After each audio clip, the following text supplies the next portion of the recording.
तो दोस्तों नमस्कार, स्वागत है आपका अपने YouTube channel tricks with R K में। और आज के इस वीडियो में हम जितने भी क्वेश्चन कराए जिस चैप्टर से ट्रिकें बताई हैं, यानी रसायन विज्ञान का आपका ये सेशन चल रहा है। और जो भी वीडियो है इसके डिस्क्रिप्शन में उनका लिंक है, उन्हें जरूर देख लें। या फिर आप मेरे चैनल की प्लेलिस्ट में जाएंगे, वहां पर आपको मिलेगा रसायन यानी रसायन विज्ञान पॉलिटेक्निक एंट्रेंस। वहां पर सारी वीडियो देखना, क्योंकि हर एक वीडियो में अलग ही ट्रिक और कंसेप्ट बताया गया है, जिससे आपको पॉलिटेक्निक एंट्रेंस एग्जाम में जरूर क्वेश्चन देखने को मिलेगा। आज की इस वीडियो में इसी सीरीज को हम लगातार अगले क्रम में बढ़ाते हुए चलते हैं, और इसमें से हम बहुत सारे क्वेश्चनों को करेंगे। जिनकी ट्रिक होगी उनको ट्रिक से बताया जाएगा, और जिनका कॉन्सेप्ट होगा उनको कॉन्सेप्ट से बताया जाएगा। लेकिन वीडियो को बिल्कुल भी स्किप ना करें, क्योंकि आपने वीडियो थोड़ी सी भी बढ़ा दी तो आप देखोगे कि अगला जो क्वेश्चन है मैंने बस ऐसे ही बता दिया कि भैया इसका आंसर ये हो गया, और आप सोचोगे कि भैया कैसे हो गया। तो आपको क्योंकि बताया, स्किप कर दोगे तो मैं 20 सेकंड में अपनी ट्रिक खत्म कर देता हूं, आपके कुछ पल्ले पड़ने वाला नहीं है, ठीक है ना। तो इसलिए वीडियो को बिल्कुल स्किप ना करें। और अब हम करते हैं अपना प्रश्न स्टार्ट। ये प्रश्न आपके एग्जाम में आया है 2011 में, और उससे पहले कितनी बार आया ये मुझे भी नहीं पता और आपको भी नहीं पता, लेकिन यहाँ पर बुक में दिया है 2011 में आया है। तो आपके आने वाले भविष्य में भी आ सकता है, हो सकता है आपकी बार भी ये पूछा जाए। तो जैसे कि क्वेश्चन दे रखा है कि न्यूट्रॉन की खोज किसने की। भाई बहुत ही दोस्तों बहुत प्यारा क्वेश्चन है। ये कह रहा है कि आपका जो न्यूट्रॉन है, यानी आपका न्यूट्रॉन की जो खोज है वो किसने की है। तो दोस्तों मैं आपके लिए बता दूं, यहां से इसके खानदान से क्या क्या चीजें पूछी जा सकती हैं वो सारी चीजें हम बताएंगे। सबसे पहले एक ट्रिक याद रख लो, ईंट पर नाच। ईंट पर नाच, भाई बहुत ही अच्छी ट्रिक है। यानी ईंट पर नाच, आपको कहा है ईंट पर नाचना है। यानी जैसे हम नाचते हैं रोड़ों पर नाचते हैं, अरे शादी ब्याह में नाचते हैं, तो बस हमें बस किस पर नाचना है, ईंट पर नाचना है। क्या करना है, ईंट पर नाचना है। नागिन डांस नहीं करना, बस ऐसे ही भांगड़ा करना है, ठीक है ना। ईंट पर, मगर किस पर, ईंट पर नाच। तो ईंट पर और नाच, तो ई का मतलब हो गया दोस्तों इलेक्ट्रॉन, और इलेक्ट्रॉन की खोज की है टी का मतलब थॉमसन। तो इलेक्ट्रॉन की खोज किसने कर दी, थॉमसन ने। अब पी का मतलब है प्रोटॉन, क्या, प्रोटॉन, और प्रोटॉन की खोज कर दी आपकी रदरफोर्ड भाई साहब ने। अब है आपका न्यूट्रॉन, और न्यूट्रॉन की खोज कर दी सी से है चैडविक। क्या है, चैडविक। तो हमने इलेक्ट्रॉन का भी याद कर लिया कि इलेक्ट्रॉन की खोज किसने की, प्रोटॉन का भी याद कर लिया प्रोटॉन की खोज किसने की, न्यूट्रॉन का भी याद कर लिया कि न्यूट्रॉन की खोज किसने की, ठीक है ना। तो हमसे तो सिर्फ न्यूट्रॉन के बारे में पूछा गया है, ठीक है ना। और इसके बारे में हम और डिटेल थोड़ी सी जानेंगे, क्योंकि यहां से भी आपका क्वेश्चन आ सकता है, इसमें कोई छुपाने वाली बात नहीं है। और इसकी डिटेल हम थोड़ा जानने की कोशिश। दोस्तों मैंने ले लिया और थोड़ी सी डिटेल इलेक्ट्रॉन, प्रोटॉन और न्यूट्रॉन के बारे में, क्योंकि यहां से आपका क्वेश्चन आपके एग्जाम में आ सकता है, और आया भी है, वो भी मैं करा दूंगा। तो देखिए इलेक्ट्रॉन पर जो आवेश होता है, यानी इलेक्ट्रॉन पर आवेश का जो मान होता है वो होता है दोस्तों 1.6 गुणा 10 की पावर माइनस के 19 कूलम। और ये होता है आपका ऋणात्मक। क्या क्या होता है, ऋणात्मक। यानी अगर आपसे क्वेश्चन पूछता है कि इलेक्ट्रॉन है, तो आपको सीधा सीधा ध्यान रख लेना है कि इलेक्ट्रॉन होता है ऋणात्मक, यानी इलेक्ट्रॉन पर ऋणात्मक आवेश होता है। अगर प्रोटॉन की बात करें तो इसके अंदर से ये बात जा रही है कि प्रोटॉन मतलब पॉजिटिव, प्रोटॉन मतलब पॉजिटिव। तो पॉजिटिव होता है, लेकिन उतना ही होता है जितना कि इलेक्ट्रॉन पर होता है 1.6 गुणा 10 की पावर माइनस के 19 कूलम, ठीक है ना। तो प्रोटॉन पर भी वही होता है, इलेक्ट्रॉन पर भी वही होता है, लेकिन इलेक्ट्रॉन पर माइनस और प्रोटॉन पर आपका प्लस, यानी धनावेश प्रोटॉन और ऋणावेश आपका इलेक्ट्रॉन। लेकिन लेकिन लेकिन न्यूट्रॉन की अगर मैं बात करूं, न्यूट्रॉन पर कितना आवेश होता है, किस पर, न्यूट्रॉन पर। तो भैया न्यूट्रॉन पर कोई आवेश नहीं होता, न्यूट्रॉन पर कोई भी आवेश नहीं होता। कैसे ध्यान रखेंगे, जैसे न्यूट्रॉन का मतलब होता है न्यूट्रल। क्या होता है दोस्तों, न्यूट्रल। जैसे गाड़ी आप न्यूट्रल कर देते हो, आपने गाड़ी न्यूट्रल कर दी और आपने एक्सीलरेटर दिया, तो क्या गाड़ी आपकी बढ़ पाती है, ना तो वो आगे की ओर जा पाती है। कहने का मतलब ये, ना तो वो धनात्मक जाती है ना वो ऋणात्मक जाती है। वो जैसे वहां खड़ी है वैसे वो खड़ी रहती है। क्यों खड़ी रहती है, क्योंकि वो है न्यूट्रल। क्या बोलते हैं उसे, न्यूट्रल बोलते हैं, ठीक है ना। गाड़ी को क्या बोलते हैं, न्यूट्रल। तो न्यूट्रल से एक शब्द चुराया हमने, न्यूट्रॉन। तो इस पर भी कोई आवेश नहीं होता। इस तरह से आप ध्यान रख सकते हो, ठीक है ना। एक क्वेश्चन हम लेते हैं, जैसा कि अभी मैंने बताया कि क्वेश्चन आया है। देखिए ये क्वेश्चन आपके सामने, प्रोटॉन पर धनावेश का मान इलेक्ट्रॉन के आवेश का होता है। ये क्वेश्चन है प्रोटॉन पर जो धनावेश का मान है वो इलेक्ट्रॉन के आवेश का कितना होता है। तो अभी मैंने बताया कि जितना प्रोटॉन पर होता है उतना ही आपका इलेक्ट्रॉन पर होता है। इसमें ये नहीं पूछा कि प्लस होता है कि माइनस होता है, सिर्फ इतना पूछा कि कितना होता है, समान होता है या ज्यादा होता है या कम होता है। तो आपका ऑप्शन नंबर सी आपका राइट हो जाएगा, क्योंकि सी में दिया हुआ है समान होता है। ठीक है ना, तो यहां से हमने ये भी क्वेश्चन कर लिया। अब चलते हैं नेक्स्ट क्वेश्चन की ओर। तो दोस्तों अगर वीडियो आपको थोड़ी बहुत भी ऐसी लगे कि हेल्पफुल है और हमारे लिए इससे फायदा हो रहा है तो मेरे चैनल से जरूर जुड़ें, क्योंकि इससे आपको पॉलिटेक्निक एंट्रेंस में बहुत ज़्यादा मदद होने वाली है। और उन भाई बहनों के पास जरूर पहुंचाते हैं जो थोड़ा जिनका बैकग्राउंड कमजोर है, बेचारे गरीब हैं मैं ये कह सकता हूं, और लेकिन उन्हें पॉलिटेक्निक करनी है। तो आप बिल्कुल कर सकते हो अगर आप मेरे चैनल से जुड़ जाते हो तो। एक क्वेश्चन और मैं लेता हूँ। एक क्वेश्चन कह रहा है दोस्तों कि जो है आपका यानी परमाणु की प्रथम कक्षा में अधिकतम कितने इलेक्ट्रॉन हो सकते हैं। बहुत ही प्यारा क्वेश्चन। यानी परमाणु की जो पहली जो कक्षा है यानी प्रथम कक्षा, मैं आपके लिए बता दूं, जैसे कि मैंने उस दिन बताया था कि आपका ये आपका होता है नाभिक। इसमें होता है न्यूट्रॉन प्लस प्रोटॉन।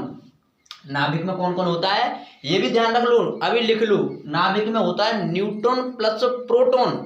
और नाभिक की खोज की ट्रिक की बात करूं तो वो भी मैंने पिछली वीडियो में बताई है। नाभिक की खोज किसने की थी? रदरफोर्ड ने, और ट्रिक से मैंने बताया था, पिछली वीडियो जरूर देखें। अब ये होती हैं आपकी कक्षाएं, ये होती हैं आपके दोस्तों कक्षाएं।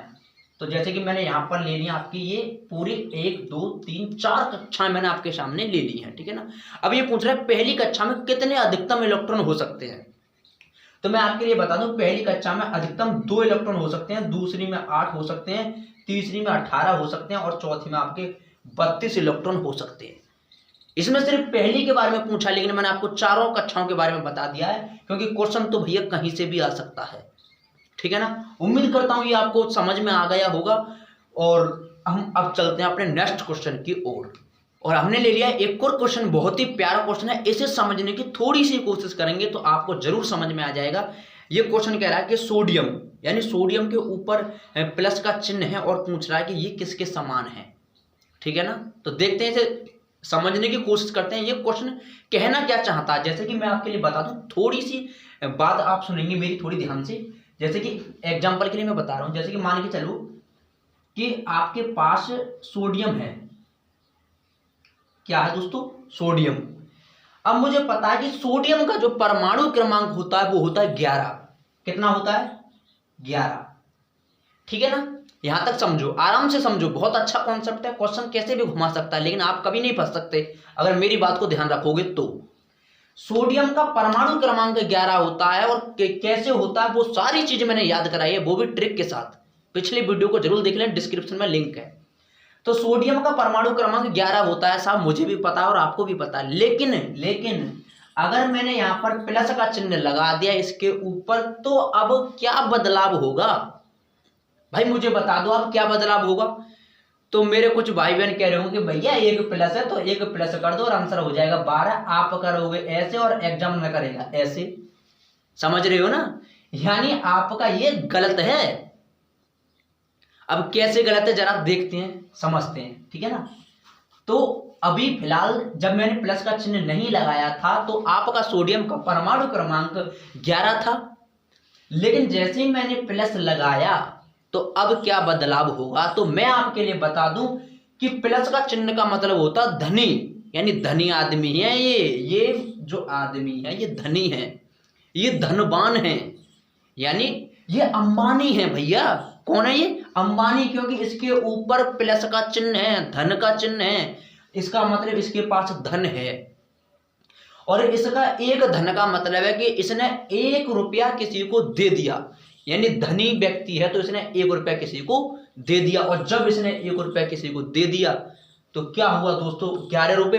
यानी इस स्थिति में इसके पास 11 रुपए हैं, और एक प्लस का चिन्ह का मतलब है कि 1 रुपया मैंने दान दे दिया और मैं बन गया धनावेश, यानी मैं बन गया धनवान। तो क्या हुआ दोस्तों? ये आपका हो जाएगा 10। यानी Na के ऊपर अगर प्लस लगा दिया तो इसका परमाणु क्रमांक हो जाएगा दोस्तों 10। ठीक है ना। अब देखते हैं, इसमें 4 ऑप्शन दिए हुए हैं, देखते हैं कौन से इसका आंसर बढ़ जाता है। ठीक है ना। तो जैसे कि पहला ऑप्शन है लिथियम, यानी Li के ऊपर प्लस बना हुआ है दोस्तों, Li के ऊपर आपका प्लस है। तो मुझे तो पता है कि भैया Li जो लिथियम होती है उसका परमाणु क्रमांक होता है 3। कितना होता है? 3। लेकिन प्लस और है, यानी इसने भी एक दान कर दिया, और जब दान कर दिया तो इसके पास तो बचे 2। लेकिन हमें ऐसा कंपोनेंट ढूंढना है जो 10 हो सका, तो ये तो हो गया भैया गलत। ऑप्शन नंबर ए आपका हो गया गलत, ठीक है ना। अब चलते हैं दूसरे ऑप्शन की ओर। दूसरा ऑप्शन दिया हुआ आपका मैग्नीशियम यानी Mg, और इसके ऊपर दिए हुए हैं आपके 2+ यानी ऐसे करके ये दिया हुआ है। तो मुझे पता है कि Mg का जो परमाणु क्रमांक होता है वो होता है 12, लेकिन जब 2+ हैं तो कहने का मतलब क्या, इसने 2 रुपये दान कर दिए, 2 रुपये ले जा भैया मुझसे, तो 12 थे, कितने हो गए? 10 हो गए। कितने हो गए? 10 हो गए। तो क्या ये वाली कंडीशन इसके समान नहीं आई दोस्तों? आप बता दो। तो इसलिए इसका ऑप्शन नंबर बी आपका करेक्ट हो जाएगा। उम्मीद करता हूं ये सारी कहानी आपको समझ में आई होगी।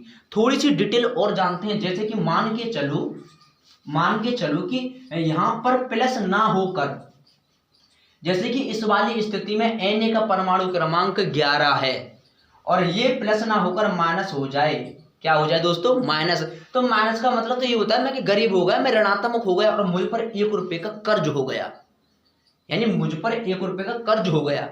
तो कहने का मतलब क्या, मैंने कर्ज ले लिया 1 रुपये का, तो पहले 11 थे, तो अब इसकी स्थिति हो जाएगी दोस्तों 12 की। क्या हो जाएगा? अब Na- का परमाणु क्रमांक आपका 12 हो जाएगा। उम्मीद करता हूं ये क्वेश्चन आपको बहुत ही अच्छे ढंग से और डिटेल में समझ में आया होगा। चलते हैं अपने नेक्स्ट क्वेश्चन की ओर। तो दोस्तों हमने ले लिया एक और प्रश्न, और इस प्रश्न में कह रहा है कि न्यूट्रॉन, यानी ये आपको 4 कंपोनेंट यानी तत्व दिए हैं और आपसे पूछ रहा है कि ऐसा कौन सा परमाणु है जिसमें कि न्यूट्रॉन है ही नहीं है। तो न्यूट्रॉन निकालने का तरीका होता है दोस्तों कि जो द्रव्यमान संख्या होती है उसमें से आप परमाणु क्रमांक घटा दो, आपको न्यूट्रॉन पता पड़ जाती है, ठीक है ना। तो न्यूट्रॉन पता करने का, और वैसे मैंने एक तरीका और बताया था आपके लिए, जो कि पिछली वीडियो में बताया कि परमाणु क्रमांक दिया हो तो हम प्रोटॉन भी बता सकते हैं, इलेक्ट्रॉन भी बता सकते हैं, और न्यूट्रॉन कौन सी विधि से बताते हैं वो सारी चीज मैंने पिछले वीडियो में बहुत ही ढंग से डिस्कस किया है, ठीक है ना, यानी ट्रिक भी बताई है। तो इसमें सिर्फ इतना समझेंगे कि इन चारों कंपोनेंट में, यानी जो भी तत्व दिए, 4 तत्व आपके सामने हैं, और हम ये समझेंगे कि इनमें से न्यूट्रॉन किसके पास नहीं है। तो हीलियम का परमाणु क्रमांक होता है 2 और इसकी द्रव्यमान संख्या होती है 4। कार्बन का परमाणु क्रमांक 6 और द्रव्यमान संख्या 12, और नाइट्रोजन की परमाणु क्रमांक 7 और द्रव्यमान संख्या 14। लेकिन हाइड्रोजन का परमाणु क्रमांक 1 और द्रव्यमान संख्या भी 1 होती है। तो न्यूट्रॉन निकालने का तरीका होता है कि इस वाले में से इसे घटा दो, तो यहां पर निकल के आए 2, यानी 4 में से जब 2 घटाऊंगा तो 2। तो हीलियम के पास तो न्यूट्रॉन है, और कितने हैं? 2 हैं। और भैया अगर कार्बन की बात करूं तो 12 में से 6 जाएंगे, तो आंसर आएगा 6, यानी कार्बन के पास भी न्यूट्रॉन है, और कितने हैं? 6। नाइट्रोजन देखते हैं कि 14 में से 7 घटाए और आंसर आया 7। तो नाइट्रोजन के पास भी न्यूट्रॉन है, और कितने हैं? 7। अब हाइड्रोजन को जब 1 में से 1 घटाओगे तो आंसर आएगा 0, यानी हाइड्रोजन के पास कोई न्यूट्रॉन नहीं है। तो इसलिए आपका ऑप्शन नंबर हो जाएगा दोस्तों सी राइट, यानी न्यूट्रॉन हाइड्रोजन के पास नहीं है, ठीक है ना। अब चलते हैं नेक्स्ट क्वेश्चन की ओर। तो दोस्तों हमने ले लिया एक और क्वेश्चन, और क्वेश्चन कह रहा है कि एक तत्व है और उसके 2 समस्थानिक हैं। तो ये कह रहा है कि इनमें से कौन सा गुण भिन्न हो सकता है। तो इस क्वेश्चन का जवाब तो भाई मेरा वही भाई बहन दे सकता है जिसको समस्थानिक और समभारी अच्छे से पता हो। लेकिन इस क्वेश्चन को करने से पहले मैं दोनों पर डिस्कस करूंगा थोड़ी देर, यानी समस्थानिक के ऊपर भी और समभारी के ऊपर भी, कि समस्थानिक क्या होता है और समभारी क्या होता है। तो मैं आपके लिए बता दूं, जैसे समस्थानिक होते हैं, और बहुत ही ज्यादा वायरल समस्थानिक हमें पता है कि हाइड्रोजन के 3 समस्थानिक है, इसे भी आप लिख लो। हाइड्रोजन के कितने समस्थानिक हैं? 3। कौन कौन से भैया? 1H1, 1H2 और भैया आपके होते हैं 1H3, ठीक है। ये होते हैं समस्थानिक। अब मैं आपके लिए थोड़ी समझाऊं समस्थानिक होता क्या, हम कैसे ध्यान रख पाएंगे, लॉन्ग टाइम तक कैसे ध्यान रख पाएंगे कि समस्थानिक होता क्या है। तो इसमें से हमने एक शब्द चुराया है, स्थान। समस्थानिक से मैंने एक शब्द निकाला है, स्थान, यानी जिनके स्थान समान हो। कि स्थान का मतलब क्या हुआ? कि जिनका परमाणु क्रमांक समान हो, क्योंकि हमें पता है हाइड्रोजन एक नंबर पर बैठता है। तो कहने का मतलब ये हुआ कि सबका एक एक एक, यानी परमाणु क्रमांक आपका जिसका समान होता है वो हो जाते हैं आपके समस्थानिक, जैसे कि 1H1 1H2 और 1H3, ठीक है ना। अब आपके नीचे वाले जो दे रखे हैं यानी 1 ये परमाणु क्रमांक है, तो ये तो समान है। जैसे समान मैंने देखा तो मुझे पता लगी कि ये दोस्तों आपके समस्थानिक है, और यानी कि द्रव्यमान संख्या अलग अलग है। तो कहने का मतलब ये है कि द्रव्यमान संख्या तो अलग होती है और परमाणु क्रमांक होता है आपका समान। किसमें? समस्थानिक में। अब पूछ रहा है, चलो समस्थानिक का क्वेश्चन है, पहले इसी का खेल खत्म करते हैं, समभारी अभी समझाऊंगा। ये कह रहा था कि दो समस्थानिक हैं, तो दो समस्थानिक में कौन सा गुण भिन्न हो सकता है, यानी कौन सा गुण नहीं हो सकता। तो चलो मैंने दो ले लिए, ये मैंने थोड़ी देर के लिए हटा दिया।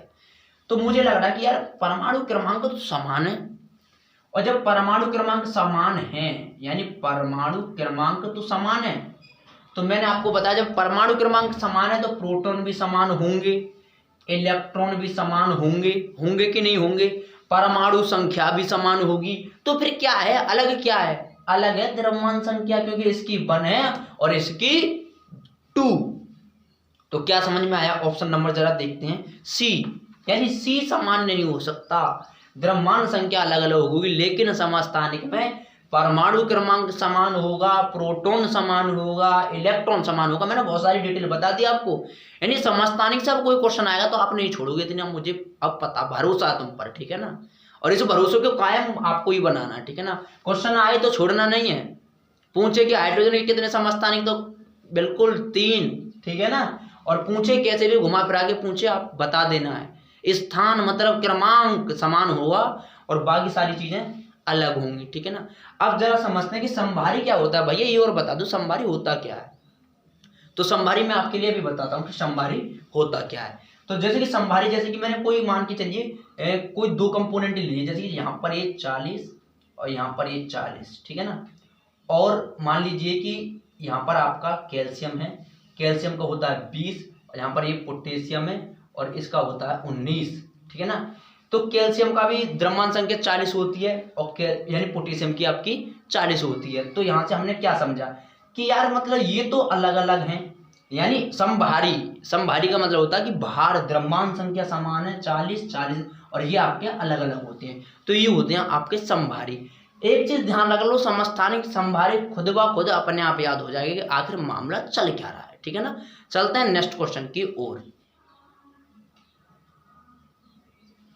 तो दोस्तों मैंने ले लिया एक और क्वेश्चन, और क्वेश्चन ये कह रहा है कि आपके पास एक तत्व दिया है जिसका नाम है यूरेनियम, और पूछ रहा है कि इसमें न्यूट्रॉन कितने होंगे। तो मैंने बताया अभी इससे पहले थोड़ी देर पहले डिस्कस किया है कि न्यूट्रॉन जब आप निकालोगे तो ऊपर वाले में से आपको नीचे वाला सीधा सीधा घटा देना है। तो 238 में से आपको घटाना दोस्तों 92, तो जरा घटाना, 8 में से 2 जाएंगे तो 6, और 13 में से 9 जाएंगे तो 4, और यहाँ पर हो जाएगा 146, यानी 146 न्यूट्रॉन है आपके यूरेनियम में। देखते हैं ऑप्शन नंबर कौन सा, ऑप्शन नंबर सी। कौन सा? ऑप्शन नंबर सी आपका करेक्ट हो जाएगा। चलते हैं नेक्स्ट क्वेश्चन की ओर। तो दोस्तों आपके सामने ले लिया मैंने एक और क्वेश्चन, और क्वेश्चन बहुत ही ज्यादा मजेदार है। क्वेश्चन कह रहा है कि परमाणु क्रमांक बराबर किसके होता है। भाई वाह, क्या क्वेश्चन है, परमाणु क्रमांक बराबर किसके होता है। अरे भैया मुझे तो ट्रिक पता है, ऐसे क्वेश्चनों को तो आप धुआं धुआं कर दोगे क्योंकि आपको ट्रिक पता है। ट्रिक क्या आती है, अच्छा जरा कोई बताओ। परमाणु क्रमांक की ट्रिक मैंने क्या बताई थी भैया, परमाणु क्रमांक की ट्रिक मैंने बताई थी, चिल्ला चिल्ला के बता रहा हूँ, 3 दिन से बता रहा हूँ, गला भी बैठ चुका है। परमाणु क्रमांक बराबर होता है पीई, मतलब कि जितना परमाणु क्रमांक होता है उसमें उतने ही तो प्रोटॉन होते हैं, और जितना परमाणु क्रमांक होता है उसमें उतने ही इलेक्ट्रॉन होते हैं। यानी मैं कहूं एक लाइन में, तो मैं ये कह सकता हूं कि जितना परमाणु क्रमांक उतने प्रोटॉन, जितने प्रोटॉन उतने इलेक्ट्रॉन, आपस में सारे कुछ बराबर होते हैं। जैसे एग्जांपल ले लो, चलो जैसे नाइट्रोजन होता है, नाइट्रोजन का परमाणु क्रमांक होता है 7। अगर कोई पूछे आपसे कि इसमें प्रोटॉन कितने हैं, तो मुझे तो पता है P के बराबर प्रोटॉन, आप बोलोगे 7। और आपसे उसने पूछ लिया कि इलेक्ट्रॉन बताना, तो इलेक्ट्रॉन भी 7, क्योंकि ट्रिक मुझे पता है कि P के बराबर Pe। तो ऑप्शन देखते जरा कौन सा है। ऑप्शन नंबर बी, आप सीधे बी को ठोक दोगे क्योंकि उसमें लिखा हुआ है इलेक्ट्रॉन की संख्या के बराबर। तो परमाणु क्रमांक इलेक्ट्रॉन की संख्या के बराबर होता है, प्रोटॉन की संख्या के बराबर होता है, लेकिन प्रोटॉन ऑप्शन में नहीं है तो हम तो इलेक्ट्रॉन लगा देंगे। बहुत ही इजी क्वेश्चन था, ट्रिक से हमने ऐसे धुआं इसका बखेर दिया। चलते हैं नेक्स्ट क्वेश्चन की ओर। तो दोस्तों ले लिया मैंने एक और क्वेश्चन, और क्वेश्चन बहुत ही शानदार है और आप उसका धुआं बखेर दोगे। क्यों बखेर दोगे? क्योंकि ट्रिक आपको पता है, ट्रिक का ही क्वेश्चन है। क्वेश्चन ये कह रहा है कि कैल्शियम में प्रोटॉन, न्यूट्रॉन और इलेक्ट्रॉन बताओ। कैल्शियम में आपसे पूछा है प्रोटॉन, और आपसे क्या पूछा दोस्तों पूछा है न्यूट्रॉन, और दोस्तों आपसे पूछा है इलेक्ट्रॉन। भाई वाह, क्या क्वेश्चन है! किस में पूछा है? कैल्शियम में पूछा है। और चिल्ला के बता रहा हूं, कैल्शियम का परमाणु क्रमांक तो होता है 20 और इसका द्रव्यमान संख्या होती है 40। तो जितना परमाणु क्रमांक होता है उसमें उतने ही तो बेटा इलेक्ट्रॉन होते हैं। तो परमाणु क्रमांक 20 तो इलेक्ट्रॉन 20, और जितना परमाणु क्रमांक होता है उतने ही प्रोटॉन होते हैं। ट्रिक पता है ना, P के बराबर Pe। ध्यान रख लो, P की मूवी देखी होगी ना, तो बस ऐसे ध्यान रख लो, P के बराबर P। भाई हमें तो अपना एग्जाम पास करना है बस। तो भैया जितने परमाणु क्रमांक होता है उतने ही तो इलेक्ट्रॉन और उतने ही प्रोटॉन, तो प्रोटॉन भी 20। लेकिन जब मेरी ट्रिक से उल्टा कोई जाएगा तो मैं बड़ी में से छोटा घटा दूंगा। न्यूट्रॉन पूछ रहा है दोस्तों, क्या पूछ रहा है? न्यूट्रॉन। तो न्यूट्रॉन तो 40 में से जैसे ही 20 घटा दोगे तो आपका आंसर आने वाला है 20। क्या आने वाला है? 20। तो क्वेश्चन में यानी आपका क्या रहने वाला है, देखो जरा, 20 20 20 यानी 8 में का ए। 8 यानी क्वेश्चन दे रखा है, 8वां क्वेश्चन है। ये तो मुझे पता नहीं कि मैंने कितनी कराती है, लेकिन इसमें 8वां क्वेश्चन है बुक में। तो आपसे पूछ रहा है कि कौन सा ऑप्शन राइट होगा, तो भैया आपका ऑप्शन नंबर हो जाएगा ए, जिसमें दिया हुआ है 20 20 20। ठीक है ना। उम्मीद है आपको ये क्वेश्चन बहुत ही अच्छा समझ में आया होगा। तो दोस्तों आज की वीडियो में सिर्फ इतने ही प्रश्न, और सिर्फ चैनल से जुड़ जाइए। अगर वास्तव में पॉलिटेक्निक में नंबर लाना है तो उन भाई बहनों को जरूर बता दो जो कि पॉलिटेक्निक में नंबर लाकर एक इंजीनियर बनना चाहते हैं और एक मतलब अच्छी पढ़ाई करना चाहते हैं। तो आप उनको जरूर बताएं, और उनको जरूर बताना जो बेचारे थोड़ी सी मतलब कोचिंग के लिए उनके पास पैसे नहीं है, जो कोचिंग में मोटी रकम जो बटोरते हैं, जो टीचर यानी छोटे से एग्जाम के लिए इतनी मोटी रकम बटोर लेती हैं जो टीचर, जिनके पास पैसा नहीं होता, वो बच्चे कहाँ से लाएंगे ये बताइए। वो अगर वो 20,000 मांगे तो आप 20,000 कहाँ से दोगे? मुझे बताओ, आप 20,000 कहाँ से दोगे? और यदि आपका नंबर भी आया तो उसके लिए फीस आपको जमा करनी होती है, आप कहाँ से दोगे? तो इन्हीं चीज़ों को ध्यान रखते हुए आप मेरे चैनल से जुड़ें। मैं पूरी आपकी हर संभव कोशिश करूंगा कि आपको हर प्रकार की मदद दी जाए। ठीक है ना। थोड़ी सी मेहनत आप करोगे, थोड़ी सी मेहनत मैं करूंगा, जरूर आपको कामयाबी मिलेगी। ठीक है ना। हर चीज आपके साथ तक करता रहूंगा जब तक आपका एंट्रेंस नहीं हो जाता। इसलिए इस चैनल से जरूर जुड़ें, और वीडियो में अगर थोड़ा सा भी मजा आता है, अगर आपको ये लगता है कि हाँ भाई इस चैनल से मुझे कुछ ना कुछ सीखने को मिला है, तो वीडियो को लाइक जरूर करें। ठीक है ना। मिलते हैं आपसे नेक्स्ट वीडियो।